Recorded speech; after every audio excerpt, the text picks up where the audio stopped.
Hey everybody, it's Megan. Welcome to the new look. This is the first time that I will be using my new camera, and it's the first time I also can't see myself at the same time, so this is both interesting and scary. But I digress. I really hope that this works out, and I'll be doing some tweaking and adjusting as I see, how this looks, maybe tweak the lighting a bit. But anyway, this is the first haul that I have had in almost 3 months. Seriously, I can't remember the last month that I had a book haul. So I'm really excited. I have 12 books to show you. Let's begin. So the first 3 books that I have here are ones that I got on sale, like at a pretty reduced price, so like secondhand. And the first book I have here is On the Way Home by Laura Ingalls Wilder. So this takes place in 1894 when Laura and her husband Almanzo and their daughter Rose take a journey and embark onto moving to Missouri. This is as a result of crop failures caused by inclement weather. So yeah, it's just a diary. It's really small. I honestly didn't even know it existed in the Little House series,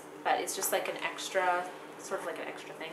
But since it is my mission to own all the books in the Little House series, it is perfectly appropriate that I was able to find this. And the next 2 books that I have are really lucky finds. The first one was one that I found at Value Village in perfect condition, and it is That Fatal Night, The Titanic Diary of Dorothy Wilton. This diary is by Sarah Ellis, and as you can see, it is about the Titanic. I have talked about the Dear Canada diaries before. I kind of want to do a whole video on them actually. I might, but different topic. Anyway, so obviously she's on the Titanic. I will be interested to find out her story, if this diary was recovered after the disaster because she passed away. I don't think that they would go that dark, but perhaps a family member passes away. And the other one I found was about 50 cents at a library book sale, and it is Turned Away, the World War II Diary of Devorah Bernstein by Carol Mattis. So this takes place in 1941, and I'm guessing that she is Jewish, and so living in Canada.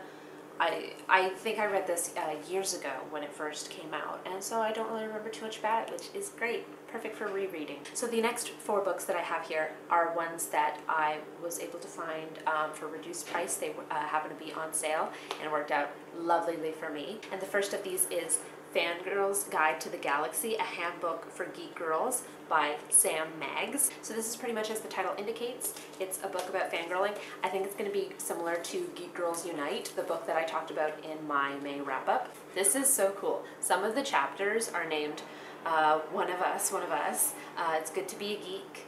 Fandom Intensifies Geek Girls Online. Geronimo, How to Survive Conventions. And Aim to Misbehave, Geek Girl Feminism. Plus, look at it naked. Isn't it cool? But yeah, I found this on sale at Chapters for $10. I was really excited to pick it up, and I'm really excited to read it. I also, for $10 at Chapters, managed to pick up Very Good Lives, The Fringe Benefits of Failure and the Importance of Imagination by J.K. Rowling. Rowling did this speech years ago at Harvard, and somebody decided to put in a book, much like Neil Gaiman's Make Good Art speech that he did. And this book is cool too, in that it has like little illustrations and everything, and I already read this actually. I read this in like less than half an hour. It was really quick, because it's a speech. I'll talk about it more in my June wrap-up, but yes, I'm happy to have this.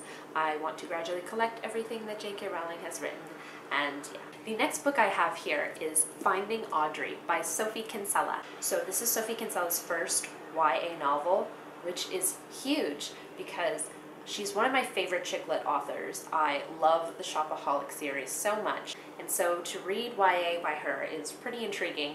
So it is about this girl, Audrey. She has an incident that causes her to develop a kind of anxiety disorder, as a result of which she wears sunglasses when she is really insecure.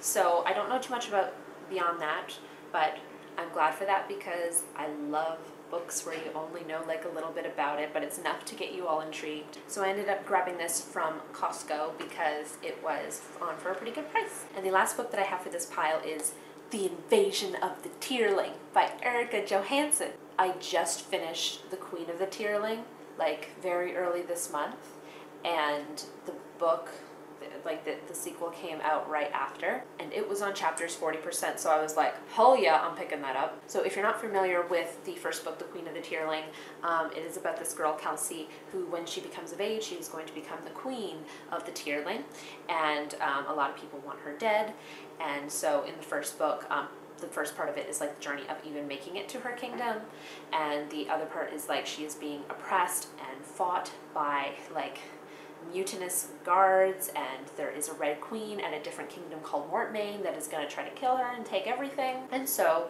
I'm pretty sure, judging by the title, that this is where that part of the story picks up, where the Red Queen is going to invade, and so it's going to be really exciting, and I can't wait to read what happens next. I'm going to be talking about the Queen of the Tearling more in my June wrap-up, but I've been telling people that it is like if that awesome movie, The 10th Kingdom, and Game of Thrones got together and had a baby. It's so cool, and I'm so glad to have the sequel. And the last pile of books that I have here are ones that were either given to me as gifts or ones that I actually paid full price for. The first of these was a gift from Matt, and it was a grading present, and it is called I Work at a Public Library by Gina Sheridan. This is a collection of crazy stories from the stacks. This was the most appropriate grading present that Matt could have given me, because just like Jen Campbell's Weird Things Customers Say in Bookshops, but in libraries. So I got this back in April, and I just haven't had a chance to haul it yet because, you know, I was waiting for a bigger accumulation of books, and so I read it and I talked about it in my May wrap-up. But yeah, 5 out of 5 stars, loved it. If you love Jen Campbell's Weird Things Customers Say in Bookshops, you have to pick this up because it is really just as funny. And then another day, Matt surprised me with another book, and it's one I've been wanting for a long time, and it is called This One Summer by Mariko Tamaki and Jillian Tamaki. They are 2 cousins, and so one of them drew it and the other wrote the story.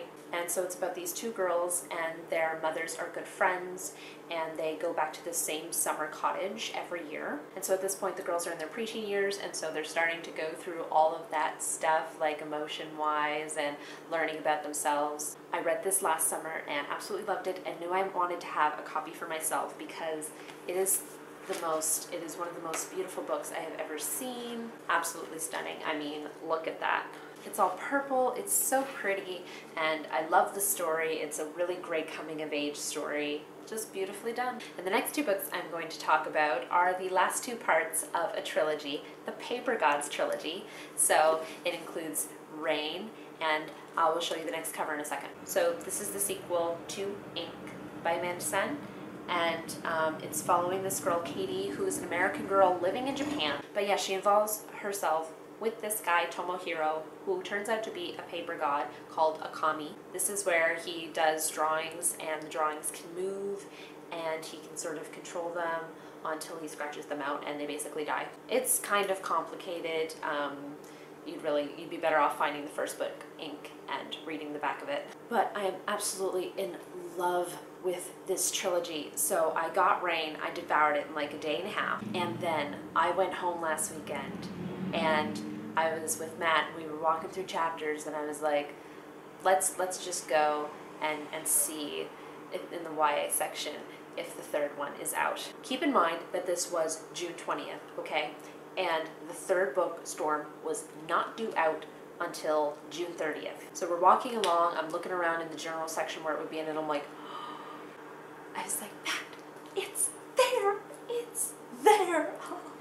That never happens to me, where a book is out like 10, 12 days early. But yes, I was thrilled, and so now I have the 3rd one, and I'm around 50 pages into it so far. I'm taking it slow because I know once I'm done, it's done for good. And the last book that I have to show you in this haul is one that I have been eagerly awaiting to come in for weeks now. So it just arrived yesterday from the Book Depository, and it is Everyday Sexism by Laura Bates. So this is a nonfiction book. You can guess what the topic is, everyday sexism, and it's just divided into all these chapters of each facet of like sexism and feminism, how like it relates together. There are statistics here and personal testimony that talks about just women going about in their everyday lives and encountering sexism, but also sexism that they found in the workplace and in media. But what is just as important is it also talks about men and what factors lead to their perceptions of women.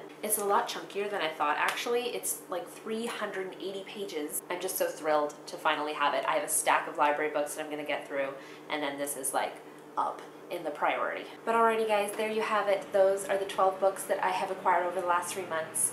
My shelves are super full, and I've been unhauling whatever books that I can that I do not want. I have. but they're super full. So aside from the whole financial aspect, I am glad that I have been slowing down my consumption of buying books and keeping it to the ones that I really, really want. So that's it. I hope you guys enjoyed it, and I hope you have a wonderful week, and I shall see you soon with another video. Bye, everyone.